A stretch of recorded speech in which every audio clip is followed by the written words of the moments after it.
share my Instagram. My Ashley's real my realtor. No.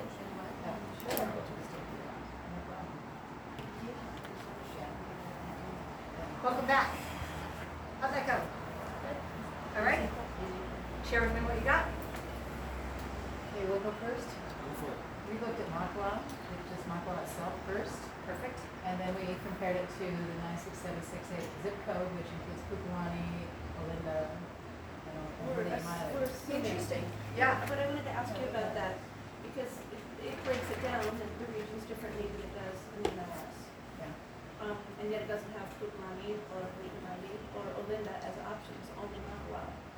Interesting. So if the only way to see the whole region is to go by zip code, then you have to know your zip codes? It's one. Is it one zip code of country? Well, I wasn't sure who For that Pukalani area, was. it is. Okay, I wasn't sure who Yeah, Pukalani was. Pukalani definitely. I'm surprised it wasn't like Makwa. put the different ones in there. Yeah, it's the Makwa post office, it covers Pukalani, Verde and Okay. So tell me how it went. Good. Average, what do you want? Average sales price was $811,373. Okay. That was from Aqua. Then when we did the whole region, it was $795. Okay. So we thought, okay, so probably wheat mining and I don't know, maybe some. Pukalani. Yeah, There's some Pukalani CPR. We did yeah. for the whole everything. So there's been some CPRs and Yeah. in a Pukalani, they're coming up with 3s, 4s and stuff like that. So we probably brought it down. Average days on market was 118 to 115. So similar for the region. List to sales price ratio is exactly the same, 97%. So it's selling, things are selling very close to asking. Days on market, Makwa was 34, the whole region was 50. There you go. Good info. Yeah. Yeah. Now you know. So when I say, so what is the average days on market in Aqua? So we get my best. 118, 118 days. There you go. Yeah. See? Yeah. So know what and know those. Yeah. Those are to know, right? And what's great is once you learn them, so where I work, I'll put, like, if I go to a certain area, I'll have my stats sitting there for that Yeah. certain area, so I know, Yeah. right? And then I can just rattle those off and I'm good to go. Gentlemen, how to go back there? It's good. We did the Wailuku and compared it to Kahlo area. We focused on the 500 to a million price range. Okay. I feel that that's where like the majority of our clientele is going to be coming from. Okay. So we narrowed it down a little bit more. Did you do condos and houses or just? Just single family. Single family. Not even with cottage, Okay. because it doesn't allow you. Or I think you can have all three, but You just did. We just want to narrow it, single family. Yeah. find a Yeah. more specific value for everything. Okay. Average sales price was 695,000 for Wailuku and 645,000 for Kahalo. Okay. Average days in the market, Wailuku was 100 days, Kahaloi was 65. So I feel like Kahaloi is kind of like a quick moving market, you know. They It sell turns fast. over, yeah. It's a smaller market too. Yeah. Is Malilani, is that That's more, is considered, that Wailuku Kahului. or Kahului? Okay. Okay, because that's probably where most of them are, A right? lot of them, I guess you can say so. A lot of them is for sale. There's a lot of houses for sale in that area, but I feel like the market moves a lot more faster in like more like the central Kahului area rather than the smaller Anything area. good that comes on the market that's priced well in Central Yeah. Honolulu is gone like so they go so fast. If it's priced well and it's in good, decent condition, right? Like I don't have to be a contractor. And that doesn't mostly incorporate Malilani? Yes, but I'm just saying like the Because it's newer. central, Yeah, Mhm. yeah. central key, like Uh-huh. Pu'unene and everything in that area is like a really desirable. So Really? it kind of, yeah, is what I So Honolulu in general, I feel like moves a lot faster. moves faster, yeah. Definitely moves faster than our country. So what's Yeah. the list price to sell price? The this price to sales price is actually only for Wailuku is only 5% difference, so you get 99.99 point 0.5%. yeah 0.5%. Oh, They're 99.5 not versus budging 99. at all. Yeah. Yeah. It's Yeah. usually what the sales list price is pretty much what the sales price is. Yeah. And see, that's where it's really important to know that that doesn't include the original list price, right? It means once they get it down to the right price, then they're getting super close. It's just, are they starting at the right price, right? That's the conversation you have to have. Everybody understands how that works, Yeah. correct? Okay, good, because that's important to know when you're doing, when you're tracking the history and you're writing the history down, because I write the history down for any comparables I'm using. I'll take the whole history and I'll write it in pencil and be like, from this date to this date it was this price, and from here to here it was this price. So they know I'm done my research, which I was talking about. These are it's like show your work, right? So I'm just like penciling in and I'm like highlighting things and I'm like, I show them that sheet. Like I want them to know I researched it and this is what I know. Once you get it to the right price, you're gonna get 99%. So if you're not getting offers in that time frame, that's the days on market, what does that tell you? Gotta change the price. When you change the price, the days on market changes? No, not the days on market. But Oh, see, but the you're list price watching, to sales price changes. the Okay. list price to sales price changes. But you're watching like, okay, this area, what's the average days on market in Honolulu? 65. Oh. 65 days on market. So we want to be, if we're not in escrow on day 45, we need to go a little more Something's telling aggressive, you, yeah. right? Like we've got until, like that 60 is that average, so we want to be better than average. So our goal is always to be better than average, because average takes into account all the big numbers and the little numbers, right? You see how this conversation becomes sort of like an art, like knowing how to talk about these numbers. But notice you started talking statistics and there was like, what's this one? It was, people want to know, and they're like, you know numbers. People, even if you don't know the exact number they're looking for, people start going, oh, you know your numbers. You may not know the numbers I need, but you obviously know how to get the numbers. By the way, are you guys grateful that took 8 minutes and not 15 because you knew where to search? Exactly. Thank you, thank you. That's what I've been saying all along. Why are we looking everywhere? Why doesn't somebody tell us? Isn't that awesome? I love that site. I'm like, that is the best. Okay. Yeah, All right. that was one of my ahas. Is like, it didn't take too much time. No, it does not take much time, and it's just a matter of knowing, and then eventually you just 39 and then you know. Yeah, for the number of listings is 39 in Wailuku and 19 in Kapoloi. Really low. I mean, Yeah. we're focusing on 500,000 between that. And you were So how much. many in Kapoloi? 19. And I'd be curious to look at how many of those 19s have been sitting on the market for. Yeah, that's what I was thinking. Because there's a couple properties that are just wrecked, that are way too high. Yeah. And they've just been sitting there, and nobody's gonna write an offer. And that's what you have to know about buyer mentality, right? Like, if you're listed at 700,000, nobody's gonna come in and write you an offer for 450 if your property's worth 450. Because unless they're an aggressive investor, but generally, people want to insult you, so they just rather move on to the next property. Isn't that a mistake? Like, you're missing They're so still, many they've only got clients. 65 days on market average, so it's probably even quicker. Right, than Yeah, that. some are sitting. So Some for- have really moved, that's Yeah, so right. for the ones Yeah. that have sat for how many days, but again, they do reset. So that's why you gotta dig a little deeper into like the history and, okay, this is saying that it's 60 days on market, but here's what we know, this property sat for 6 months, then got relisted, blah, right? Like that does adjust. So when you look up property profile, you look at your stats and compare it to the stats on top of the profile. When you're pulling up The like history, you MLS. mean? Yeah, the history. Yes, so, and if I have, 3 comps is awesome. You're rarely on Maui gonna have 5 comps that are really good comps. Narrow it down to 3, just because our markets are small. So get your 3 good comps and know those comps. Write all the details on it. For each list though, active, pending, sold. Well, I'm talking about when you're going, like if you're going to a listing presentation. And you've got your 3 comparable solds. And you're gonna do basically your CMA with them. And I'm kind of more of a, here's the 3 properties that sold, here's all the info on them.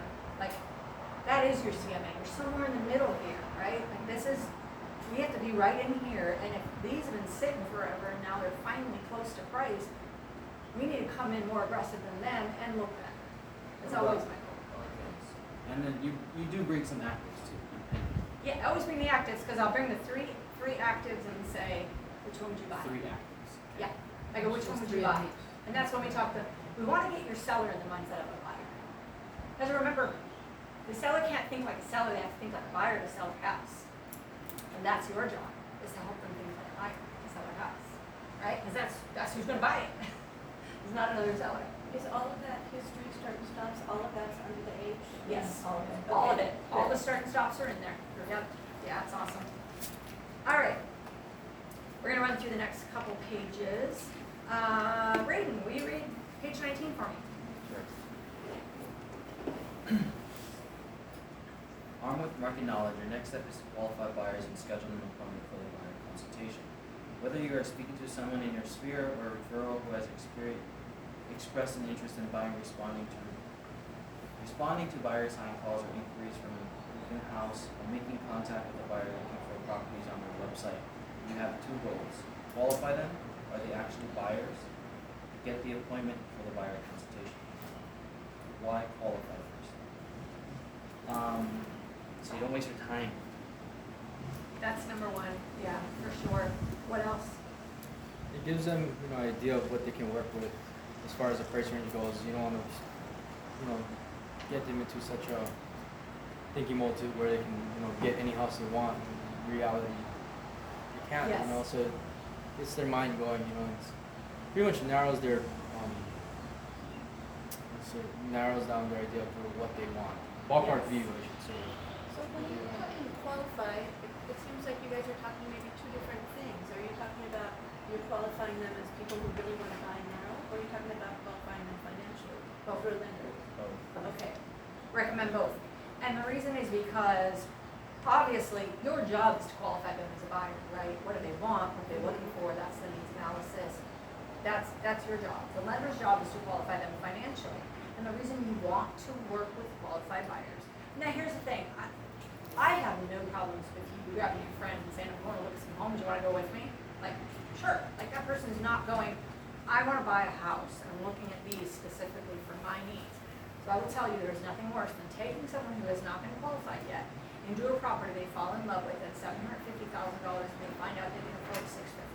Because they ain't going to like the $650,000 houses. Because they just sit there in love with that. And now they can't afford, you can't even find them a comparable to that because that's not their price range, right? It's not like I lost it because I didn't get it in the bidding. I now can't find something comparable because now I'm $100,000 less because I didn't qualify. That's not doing your job.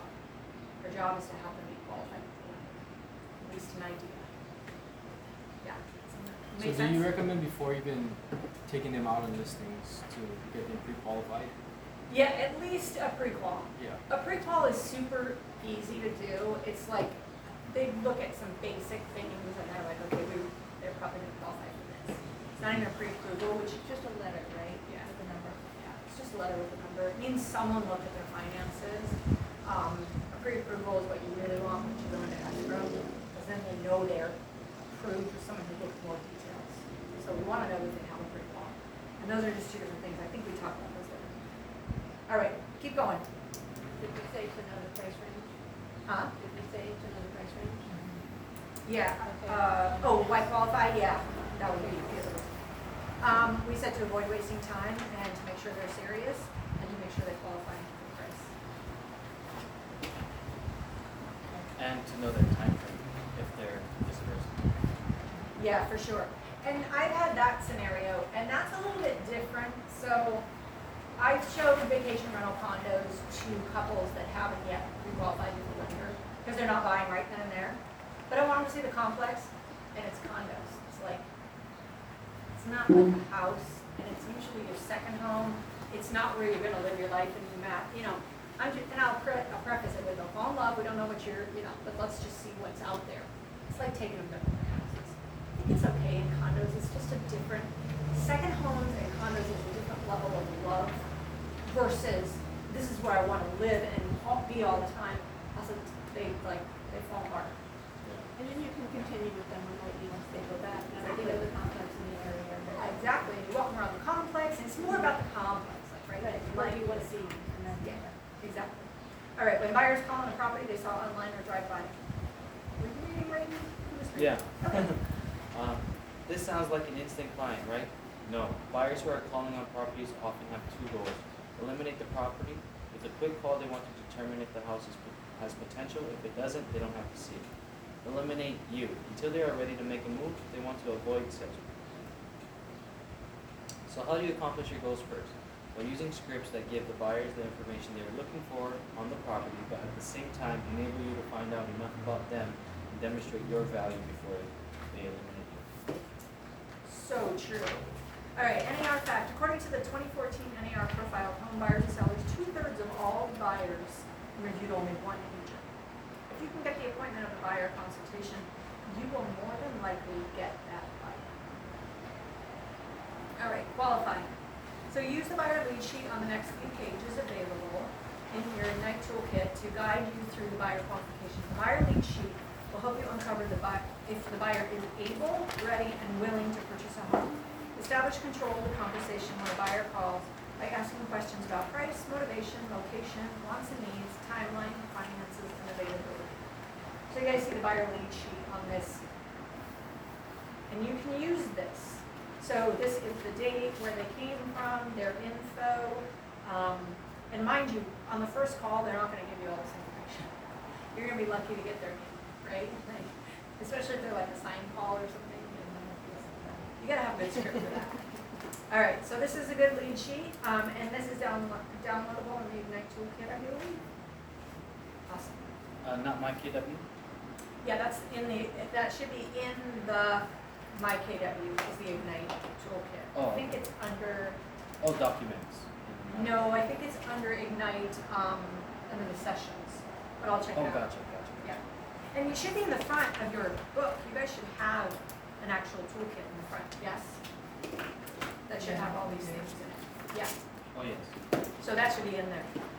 And it has lots of great questions, I would say take this and, you know, it's like everything else. It's a You script. have other questions you may want to add, or you may have things that are like, I would, you know, whatever, use it the way it works for you. Page 22 is questions 6, 7, 8, 9, 10, 11, and 12, and then appointment date and time. So, yeah, the more. Can I ask you a question here about Yeah. this number one pre-qualification question? As an agent thinking about showing them the property, if they say yes, and you say, how's that going? What answers are, you know, they say, great, you showed us a couple, Yeah.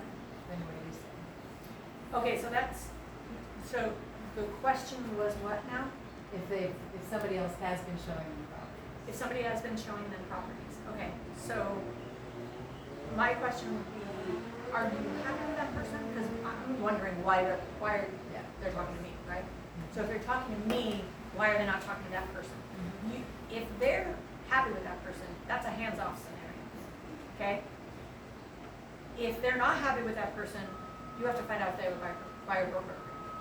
So if they have a buyer broker agreement, and if they're not happy with that person, they need to go cancel that buyer broker before you can talk to them. So it can be that, you know, they're not educated in anything yet, what's appropriate and what Correct. isn't. And they run across you somewhere else through a friend, and you bring something that the other one just hadn't brought, so now they're interested in, I overheard you talking about this new listing you got. And so you start talking to them, but Right. they're not realizing that they're cheating. Right, that's You why you know, have to and educate so- them and ask them. Yeah. Are you, So you really shouldn't, they if say, they've I- got somebody else, you shouldn't step in.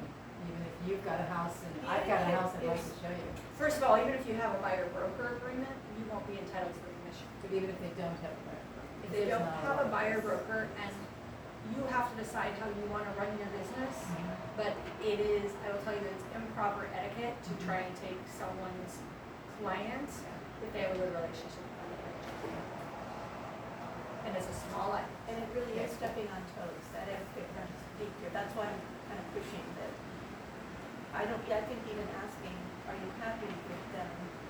Well, they're reaching out to me, so I wanna know why. Because they don't know, because they just heard you say you have this great new listing, and they have no idea that means they're That's cheating not on their what thing. she said. Okay. She said it- Terry's asking another. Yeah. Right, so what she said was a different scenario though. She said the other agent was taking them out and showing them Yeah. listings, and now they're talking to me, so my question is, why are they having a conversation with me? Right. So I was digging deeper into how come I'm being spoken to. If that agent has already taken them out, they would be having conversation and out with that agent, so I'm wondering why they're having a conversation with me. Again, only because they don't know that it would be inappropriate. Well, that would come in their And answer, it, that's why I asked. okay, and. Yeah, and they would so- say, no, my and they agent's heard you. great, I'd go, Yeah. awesome, let me She's share got a that different information scenario. with your agent, and I would, yeah, Okay, so. Right. So you would say that though, if they overheard you, that same people, I'm just adding on the Okay. scenario. Then, somebody took them around, that was all fine and good. Now they're somewhere else and they overhear you talking about your new listing. And their ears perk and they go, we heard you talking about this new listing, can you tell me more about it? so right now, I don't know they have another agent. Right, and so you would say, you would ask them then if they were working with somebody else already, Um, and if they were happy. No, I wouldn't ask them if they were happy. I asked them if they were happy in that specific scenario. Okay, so That's what a would totally different So how scenario. would you, Oh, I would ask them if they have an agent that's been showing them properties. okay, and if they say Yeah. yes, then you would say, Oh, then I would say, you've got an agent that's taking care of you. You Yeah. definitely reach out to them for more information on it. okay. And what if the agent hasn't taken them out yet, but they've been talking to them? Well, That's your scenario. that'll usually come up. I don't actually say you have an agent that's been showing you properties. I say, do you have an agent you are working with? Yes. And then they'll generally say yes or no. And if they say no, then I'm good. If they say yes, then I say, oh, you feel free to reach out to that agent. But that scenario is different because she was saying they've shown properties, but now they're coming to me for information. So I'm like, Right. they know. So. I have another question, Yeah. and which I would probably do naturally unless, so tell me if it isn't done. I would say who you're working with. Oh, And yes, I'll call them right away and let them know that, you know, For it's sure. up with, Yeah. yeah, having open house Sunday, or I'll send her the information right Yeah. away. For sure. Oh, okay. Oh, yeah, you can absolutely Yeah. just say, hey, You could I'll just do that at connect open the dots. houses. Yeah, Like somebody will come in an open house and they're like, oh, I'm working so-and-so. I'm like, awesome. And if the client really likes it, I'll call that agent and be like, hey, your clients came in, they loved it. Let's do yeah. Let's make this happen, right? Okay, So, yeah, so you can cut the absolutely, you chains. can reach out to them. Yeah. Yeah. The dots. Her scenario was a little bit different. It was kind of Yes. like, Yeah, it was like they were unhappy Yeah. or something. So I want to find out why, Yeah. right? Like, Yeah. like, what's going on? Because sometimes people are not. They're like, we don't like that agent. Yeah, they're not showing us the Okay, right well, stuff. I need to know if I can talk to that scenario or not. Like, Yeah. if they have a buyer broker, it doesn't matter. Can I have a conversation? If the Really? client says, I had an agent that was showed me property a year ago and I don't like them, that's free range. If they say to me, I have a client that's been emailing me, but I've never had a conversation with them, do you want to work with agent? Do you want to work with that agent? No. That's free range. Like, that's, I have one more. We're going slightly off topic, but I know, okay. but these things come up, and They do. when I bought my house, I found it, you know, and people Right. find their own houses, and they're like, Oh, okay, yeah. let's go look at this one, you know, to your agent. Yeah. So if somebody says, you know, actually they're only taking me, they're showing me houses, I'm doing all the work, so, you know, but I'm in an agreement with them, but, you know. Then you need to break the buyer broker agreement if you want to switch agents. Okay, End of conversation. Okay. No more real estate talk. okay, It can't represent you when you're represented by someone else. That is a representation. yeah, okay, All right, moving on. okay. I'm glad we were able to answer that. Okay, you got A buyers, B buyers, and C buyers. A's are ready, willing, and able to purchase. Able, ready, and willing to purchase. They will be under contract in a matter of weeks. B buyers, they are ready and willing, but not able right now. Something has to happen first. Get their existing home under contract, wait for their lease to expire, or get the cash from their tax refund, etc. They're waiting for their dead uncle to die and their uncle to buy out. Who knows? They have no C buyers. They have no immediate need. They may have a very exacting situation. For example, if they can sell their property for a specific price or get a house on a street they have always loved. So you want to keep an eye on that one too. All right, qualified financially. We all know we need to do this. Pre-qualification versus pre-approval. Do we all understand the difference between those two?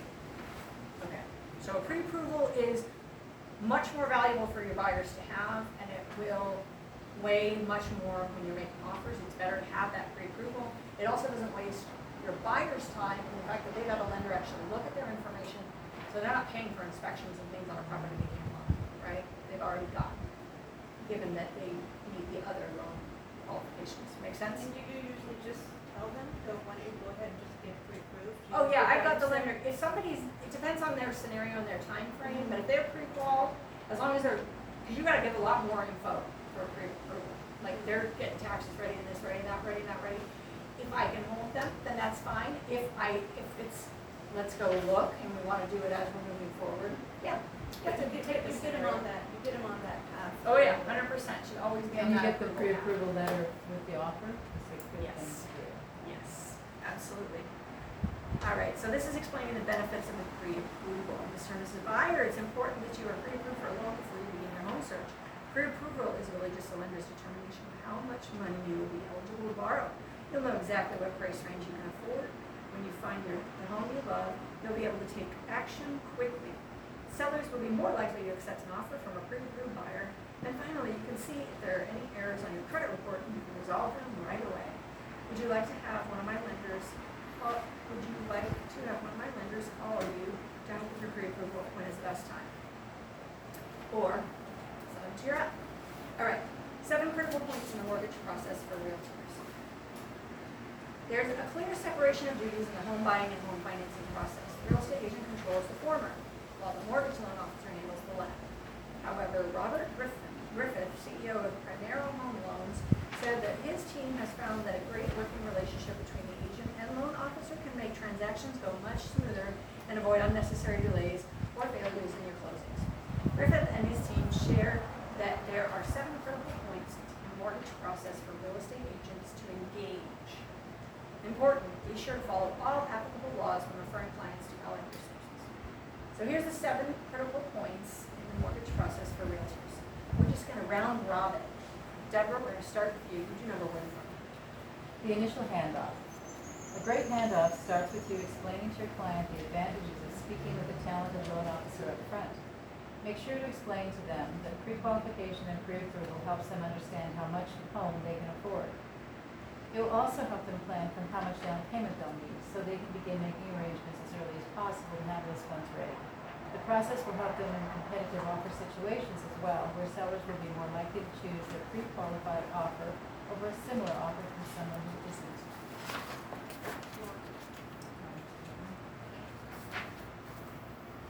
Once you explain the benefits, explain the pre-qualification and pre-approval process, so they know what to expect.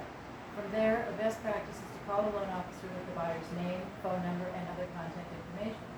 Emailing and texting will be valuable communication tools throughout the lending process, but there's no substitute for a quick interpersonal exchange right up front. Describe the general situation. For example, this is a first-time home buyer, and any potential challenges you've already learned. For example, the buyer will be traveling internationally in the 2 weeks prior to closing, or the buyer has a hectic job and will be difficult to contact during work hours. Number 2, Terry. Is it okay to pass? I can't hear No worries. I don't hear.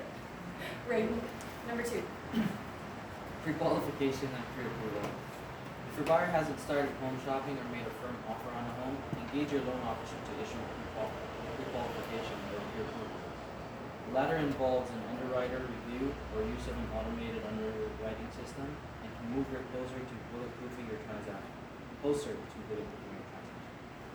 Your buyer feels assurance that they can buy a home in a certain price range, and you know that your time showing them homes and submitting offers will not be wasted. Mike. 3. Expectation setting on the what's, whens, and hows. Once you place your buyer into the loan officer's hands and an initial evaluation has been made of the buyer's financial strength, it's a good time for you to let the loan officer know what events in the mortgage process you want to know about or not know.